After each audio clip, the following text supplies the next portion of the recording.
We are live. Let me get this started because it takes a minute on Instagram. All right, so we are here live with one of my oldest, and I'm not going to say dearest because that sounds so old. One of my oldest friends. We have been friends since my son was 6 years old. He's 30 years old. So you do the math. So we're talking about today um, about quitting the education profession, aka the teaching profession. And that's what we're talking about today. We have Coach B. Michelle. She is one of my closest friends who left the field of education. I can't even remember. It has been so long.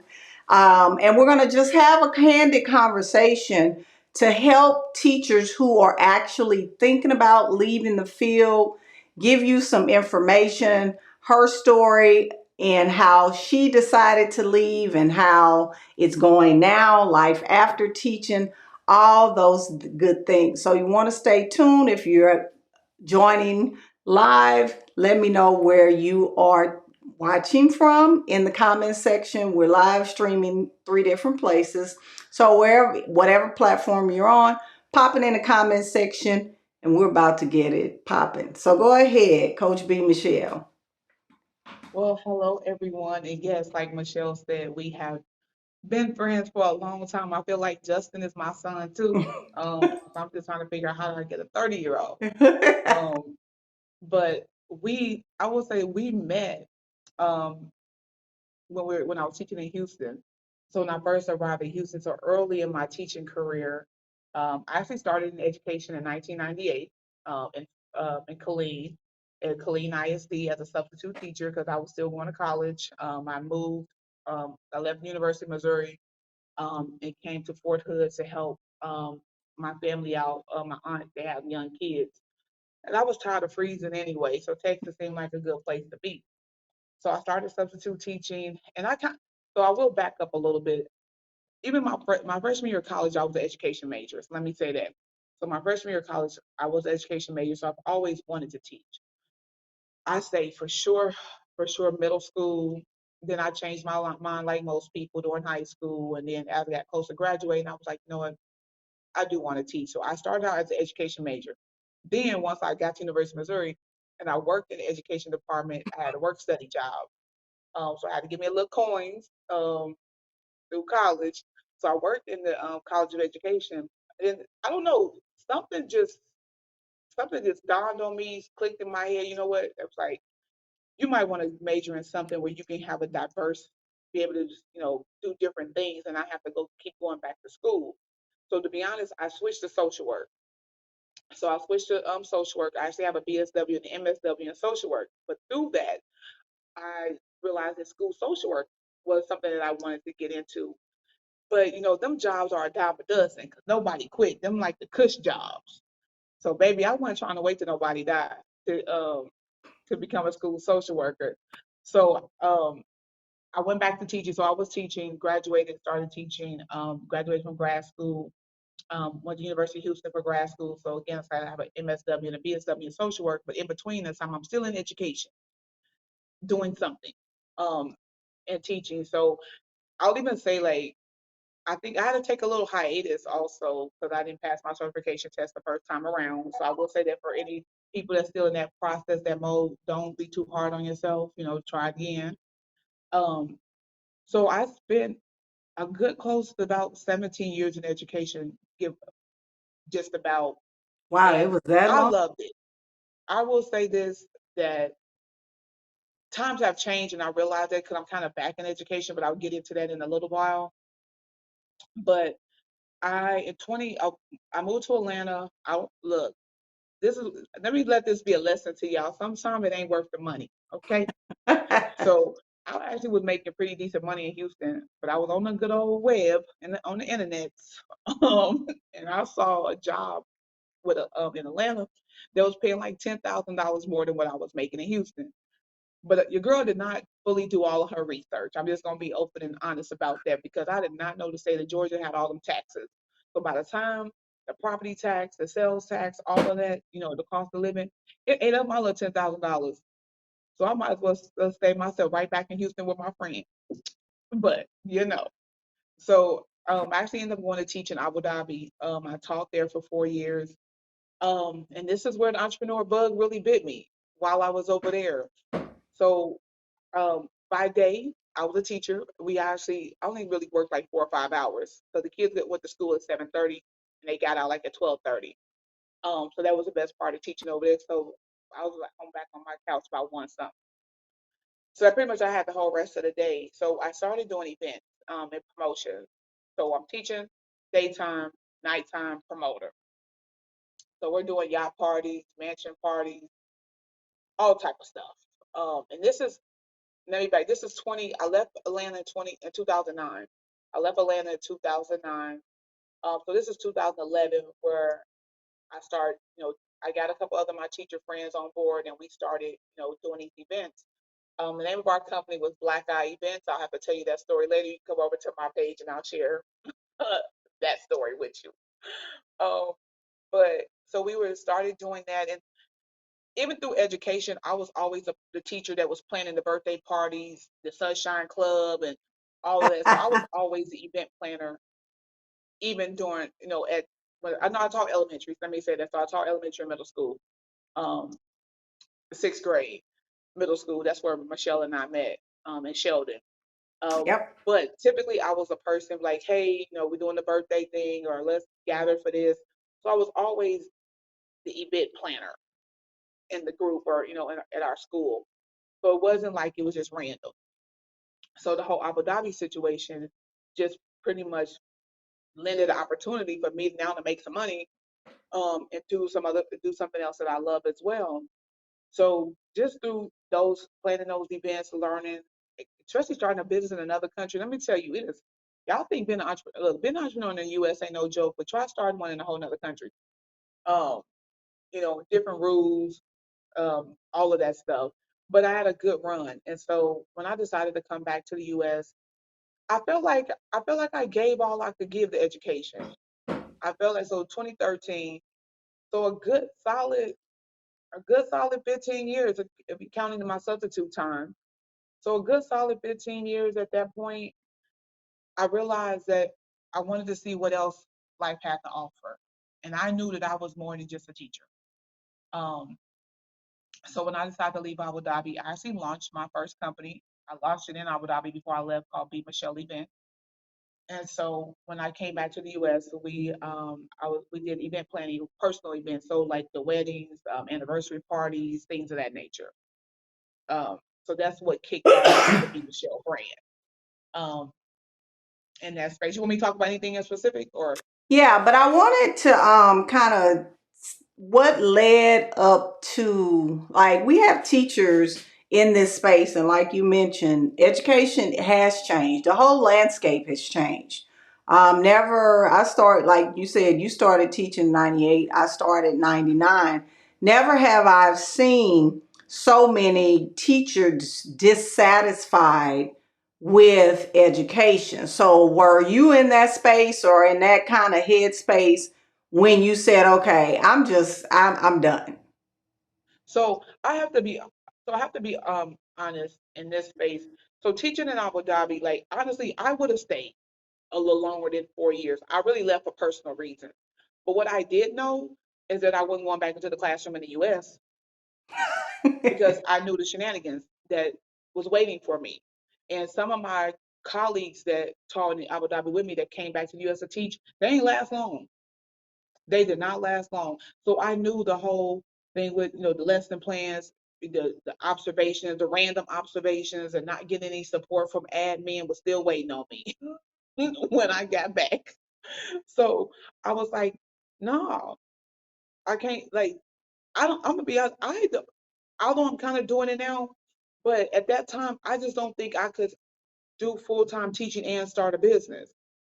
So because that opportunity working in Abu Dhabi afforded me the opportunity to save a lot of money, I was blessed to be able to launch my company with some capital that I had saved up, from teaching in Abu Dhabi for 4 years. But yeah, I knew what was waiting for me. I mean, I'm still friend. I mean, I still have, as far as Facebook and social media, I'm still keeping up with my teacher friends from Houston and Atlanta on social media, and they still crying that same cry. Now, some of them are administrators, so I hope that they are doing better than their administrators did for them. Because some of my friends are now administrators. I'm not gonna say no names, uh, but some of my friends are administrators in Texas and in Georgia. So I do hope that they're better administrators than what they had and what we had. But here's the thing, I don't necessarily, but Michelle, I don't necessarily know if we had really bad administrators. Okay, we had some. I Yeah, think I we think the had issues that some, we had but some, not like these. but not like these. Right. So let me say, I think the time when you and I was that early 2000s, 2001, like we had a lot of autonomy though. Yeah. To be honest, we really had way more autonomy in our classrooms than, especially in Galena Park. Like I felt like our team, we had a solid team, so we would handle situations amongst our team. So, but also I will say this: I'm a relationship builder, and still now, even as a business owner, I network. I'm good at networking and building relationships with people. I've always had that skill set, so I really utilize that in building good relationships with my parents. So I never, a lot of the stuff that teachers was dealing with, I ain't really had a problem because me and their mama or me and their daddy was cool in the sense of we could communicate. But I mean, I was friends with some of my students' parents. We developed a friendship later, but I set I set a standard at the beginning, but I do understand the struggle that teachers are facing now. It's definitely like I ain't gonna lie. I feel like Michelle and I, when we started teaching, we had the good life. We was a Kanye when we had that good life. Like the struggle is real, where the kids are so disrespectful. You're not getting any help. So I'll say this. So I'm back in education a little bit. A friend of mine is a superintendent at a charter school, and so he asked me to come and help out. So I'm a part-time academic advisor. Now, y'all, I haven't I had a job in 10 years. Now, where I get a W-2 in 10 years. So when I left Abu Dhabi, I left in 2013 and came to San Antonio. So I have not worked for anyone in 10 years. So being back in that space, it was different because, and it's a young staff. Like I'm the oldest person on the campus outside of the middle school principal. I think she and I are about the same age. But from a teacher standpoint, their teaching staff is really young. And So that I that see a right there will run a teacher off. Like, I'm gonna be honest with you, I'm not working for no inexperienced principals. I'm not working now. I'll take the young staff, but the inexperienced principals, I'm not gonna do. I'm not. yeah, yeah, it's I know the high school principal is young, the middle school principal is a little bit older, but she has more years in education as well. So, but that can, and also definitely that can make or break. Like I feel like I love to see, young people really excelling and doing this. I just saw an article on Facebook. I think I forgot what state he was in, but he's the youngest black principal at a school. I think he like 25, 26. And if you can handle it and bring that level of maturity, because like, you never want to place somebody's ability based on their age per se, because everybody come with a different skill set. But you got to see it. You do got to kind of see it through. But I think if it's the management, I think these new principals forgot what it's like to be in the classroom. But here's the other caveat to that: is some of them only been in the classroom 3 years. When you and I was teaching, I wish you would talk about moving up out the classroom without Yep. 5 years minimum. Like what happened to the 5 and 7 year minimum? Like they promote teachers to principal after 2 to 3 years of teaching. Yeah. You don't have no your pedagogy not on point. You don't have the experience, and especially in you in a school with a lot of Title I students, or And your then school you're maybe have a scared high of the sped parents. count. I've never seen so many principals that are afraid of the parents. The parents and the kids are running the schools. We have, and Exactly. that's like, I look, Lord, may she rest in peace, Miss Harmon. But Miss Harmon wasn't finna let the parents play with her like that. And we have that. And this so and they saw they're the principals now are so disrespectful to the teachers, the ones that are actually doing the work. And what aggravates me, and I don't think you and I went through that as much as I see it now. You know, they don't play with me like that.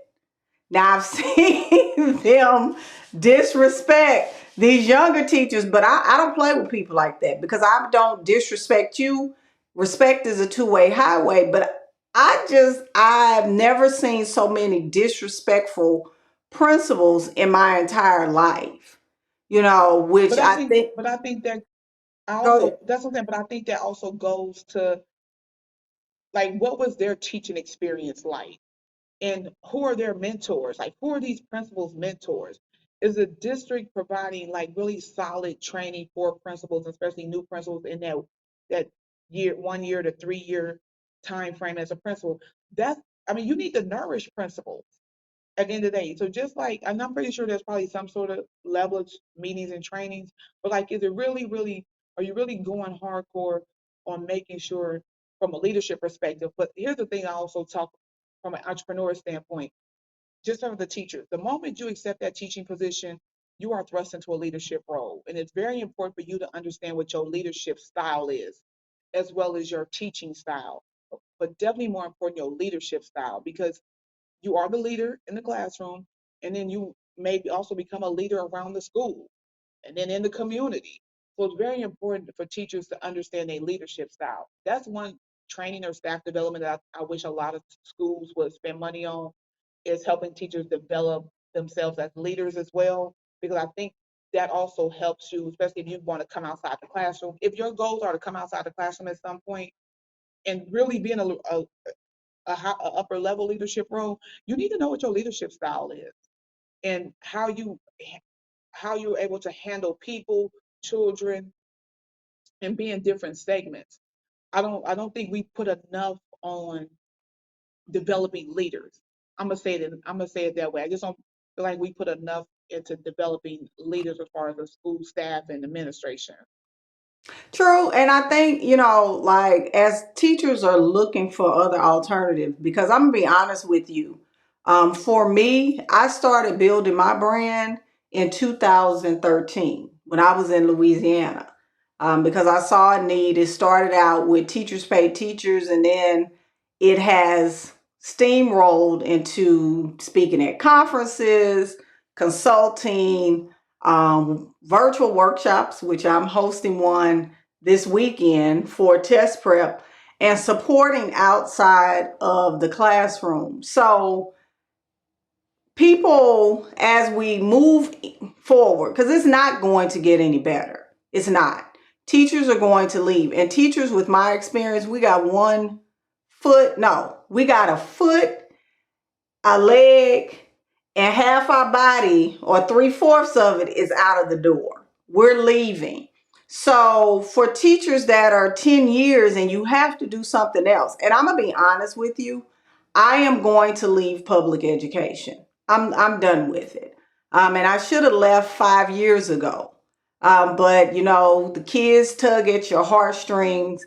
And I just didn't do it. But I am done. I'm done with public education. So knowing that, and you've already left the classroom, how can a teacher get himself or herself prepared for that mind shift that it takes? Because running a business and really saying, hey, I'm going to step out and do my own thing. And it's not even about not having someone over you, because I don't mind having a supervisor.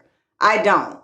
But to make you feel, because they are devaluing teachers at an unprecedented rate. So, how do you get your mind together? What are some steps that a teacher would need to take if he or she is looking to step away from the classroom, maybe into entrepreneurship?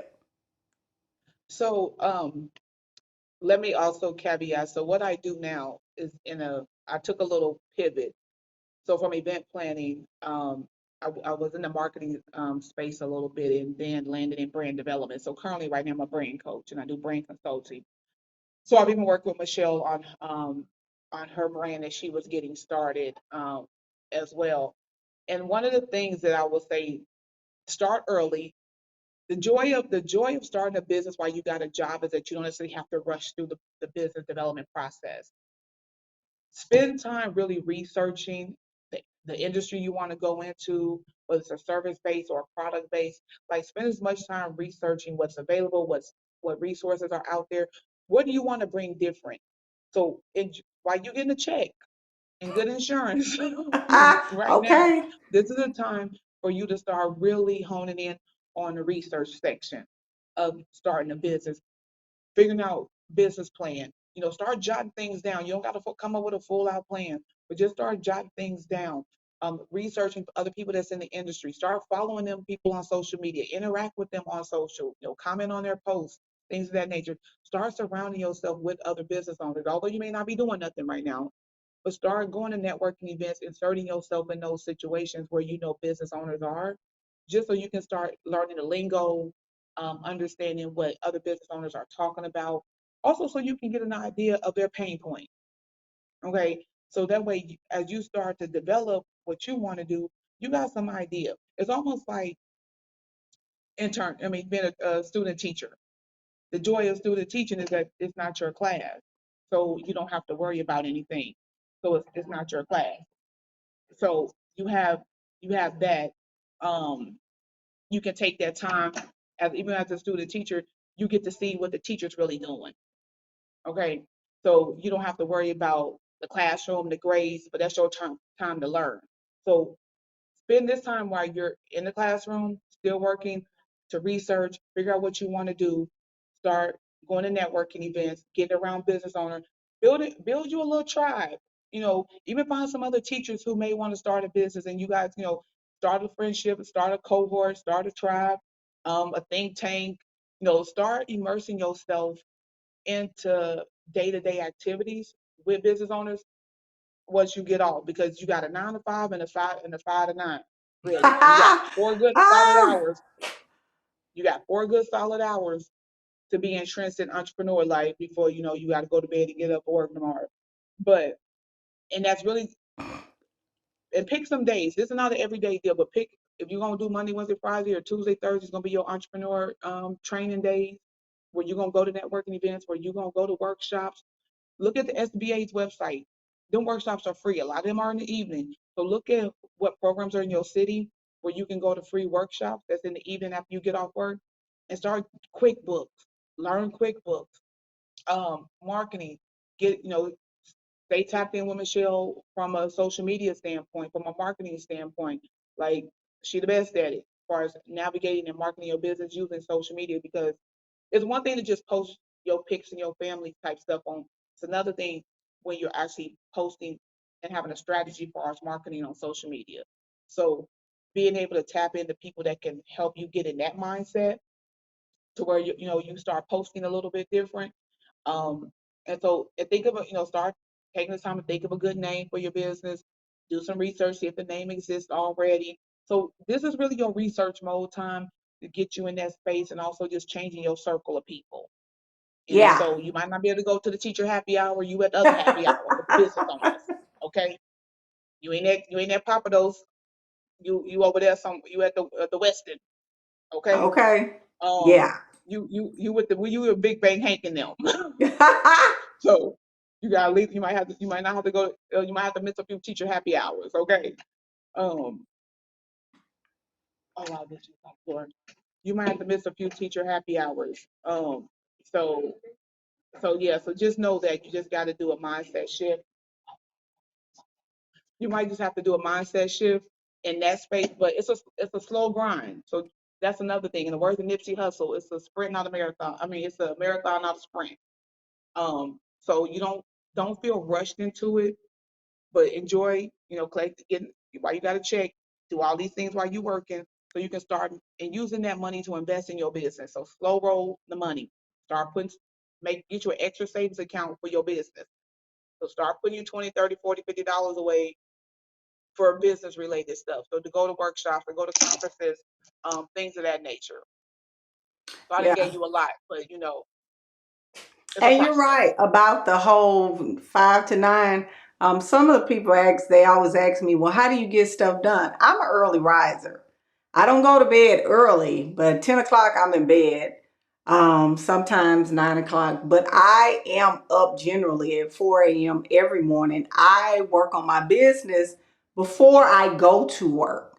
And one thing that I can absolutely tell you, like, if you're serious about transitioning from the classroom to something to entrepreneurship, just in general, it takes a lot of sacrifice. You're not going to be happy hour, happy teacher. You're going to be, hey, I need to get home. I got to do this live stream. I have to send out these emails. And thank God for automation. Yes. Oh Thank yes. God for automation. And you have to find, like you said, find your tribe. When I first started, I was doing in-person workshops, and then I had a tree fall in my house, and then I had to switch to digital and put my business online. So that's how that happened. And I found business owners at the time that embraced me, because generally I'm the only teacher in the group. But here's one of the things. As a teacher, I feel like we don't have anything to offer. We are the cream of the crop. Let me tell you, and I'm gonna give ourselves that because we are the cream of the crop. Because I have been in some business groups, and I'm going to tell you, we fit in. So if you think that, hey, I'm not going to fit in, what can a teacher do? We can do a lot of things. I have a master's degree in curriculum instruction and technology. I can build websites. I can do all of those things. I can disaggregate data. If you're a math teacher, you know how to break down data. You're going to be perfect with social media metrics. All of those skills that we use day to day, Yep. they're transferable. And if you're thinking about leaving, do a skill set analysis. You may need to get some things that you don't have. Because I'm not going to even lie. I wish I was super organized. That ship has sailed. It's my kryptonite. It's I a know, daily right? struggle, but that's one of the things that you need in business. You have to be organized. It doesn't work any other way.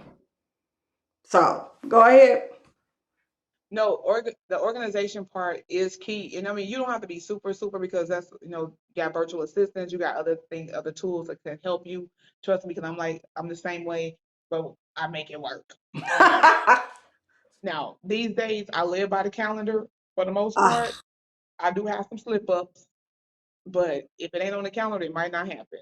and Because I have that's to ask, look, I asked Michelle, we still doing this at 5? Because I sure forgot to put it on the calendar, but we have been texting back and forth about about doing the interview. But you'll definitely start living by your calendar, um, and setting appointments and things of that nature. But if you feel like you've given all you to give, then it's time to go. Like once you know when it's time to go, but plan it out. I don't advocate for nobody quitting their job and start no business immediately. I do not. That is not very smart. Try to suck it up one more good year. If you got one more good year in you, try to do one more. Just stack your money, teach summer school, get your money up a little more before you dip out. Because and hopefully during the next school year, you're selling or whatever your product or your service is, you're still able to do it after work, girl. And then look, take them little 10 days to stay give you and ration them out, spread them. Look, I was a pro at navigating them 10 days because baby, I do a half a day in a minute. I turn them 10 into 20 half a days. So ration out. Look, do they still give 10 days? Look, I've been out of Yeah, the loop they for a still minute. give 10 days, but Okay. it has come a long way from when we were teaching. They want to be, instead of helicopter moms and dads, they're helicopter micromanager administrators that micromanage your sick days. and micromanage days. You can't have like, it has turned into an unbearable field. And I hate to say that because I love everything about teaching and learning. But I'm going to be honest with you, I loathe working in the public school system, the politics, the ladder climber, the teacher snitches. And if you're a snitch, I'm talking about you. So we're tired of the brown nosers. And, it just has become an unbearable field. You got teachers that have been teaching all of one year. I want to support teachers, support them and do what? Fail? Like we're and I'm oh I've seen teachers are over it. We're over the overzealous principals who want, and it's not enough that you're 3 years out of the classroom and you're in a principal's position and you now want, I want to work at the district office. You don't have enough experience to work at the district office, ma'am, sir. And people like me, I had my administrator certification. Guess what I did? I let it expire because I didn't want to be a part of the pseudo administrator club. I did not want that because they want blind loyalty. And that club ain't for people like me. I'm a free thinker. I'm a free thinker and I'm not an organization chick. So entrepreneurship looks good on me. And if you're like me, because I know y'all out here, so y'all are following me because you like how I say it. So if you're following me, then entrepreneurship is a viable thing. Because I'm not going to lie, I get a kick out of doing my virtual workshops because when I go to school and they say, "Oh, we ain't like what you did," I said, "Well, I got 4,000 teachers on my email list that like it." So it gives you the confidence that you wouldn't have when they trying to browbeat you at school. That's That my is true. soapbox. You see, that's a sensitive subject for me. Look, I just want y'all to know that she always been that way, so this ain't nothing new. I just want to know I've been friends with her for 20 years plus. And that's probably why we friends, because we both go against the grain type of people. Because look, if we could tell you the shenanigans we used to get into, baby, they'd have been fired. Look, we'd have been fired had this been Yes. 2003 or 4. Yes. Yeah, because Baby, it we'd have went down back in the been day. gone. But what I will say this, if y'all don't take nothing else that I have said for this, let me say this, and I don't mean to, if I step on toes, and it is what it is. But if you know that you are not a good teacher and that you didn't do your duties while you was in the classroom, don't start a business because you're not gonna be a good business owner. Right, right. So Yep, if you're a raggedy teacher, you're gonna be a raggedy business owner. I'm sorry yep. because there's nobody to there's no micromanager teacher. There's no leader, no coach, no none of that like you got at school. It's all you. So if you don't get up at 5 o'clock or get up at 4 o'clock to send them emails out or set them to set them to go out or whatever you're supposed to be doing, if you was a horrible teacher, you're gonna be a horrible business owner. So get it's the time to get your life. If you feel like you want to take that route and get yourself together, get some workshop, get some training. And I know as a teacher, we're always used to speaking in front of children, but I will say this: consider going to Toastmasters. Although we talk to children for a living. It's different talking to adults. And Yes, so that was one thing in the transition for me. Even though I used to do when I was in Abu Dhabi, I was a like a coach for the other teachers. But still, talking to adults is different when you up presenting in front of a room full of business owners. So I do suggest Toastmasters just to help you hone in your speaking skills because a lot of networking events they like you to go around the room, give you elevator pitch and things of that nature. At least going to Toastmasters will help you get comfortable um, with your pitch and establishing your personal brand as a business owner because that's two different things. Let me say that there's a personal brand like Michelle is the Ignited teacher. That's her personal brand. Her business brand is Ignited. So yes, my personal brand is the brand coach, Be Michelle the brand coach. My business brand is Be Michelle Branding Agency. So your personal brand goes hand in hand with your business, but they are two different things. And a lot of times people will come into contact with you, the personal brand, before they come in contact with the business brand. Now, I have an online store, and sometimes I just send people to our website. So they don't really get, maybe not, they may not get much interaction out of me, but I need to make sure that website do everything it's supposed to do so they don't have any problem and they can go to checkout. So that's Yep. part of making sure on that side that their experience is good. So, making sure that your website is user friendly, everything is where it's supposed to be, or whatever your process is going to be for them to purchase from you. You want to make sure that's smooth sailing. And one of the things I will say is spend a little time deconstructing, because customer service is really important. How we talk to each other really matters. You're not happy out with your team. Y'all saying whatever. You got to get your vocabulary up. Okay, you got to be nice to people. Okay, you Even when got to they're be not nice to nice to people. you, start honing that with those angry parents and them kids that get flipped with you. Swallow hard and say, "May I help you?" Yeah, start practicing. They'll start practicing with these parents that's been, that come up and they're doing the most. That's the best practice ever. So, because at the end of, you're a business owner now, you're expected to speak to people in a certain manner. You want these people to give you money, and in all truth, you have to. Would you give yourself money? Talking, if somebody talked to you like that, would you pay yourself? Would you do business with somebody that spoke to you any kind of way? So you always have to think about that from a perspective. You're the business and your consumers are coming to you for a service. You're providing a service. So teaching is also service oriented. So if Yes. you're now just flipping the script a little bit, you are still providing a service and now people pay you for it. So how you engage with your customer and your clients really matter. It's going to make or break how long you stay in business and if you have to go get that job back. So I'm just saying. Yeah, and that is a true thing. You may have to go get that job back. I'm gonna be honest with you, even as I start to make it's kind of like land this plane, I'm descending as I transition out of the public school system. I still want to be a part of education, but not in that capacity.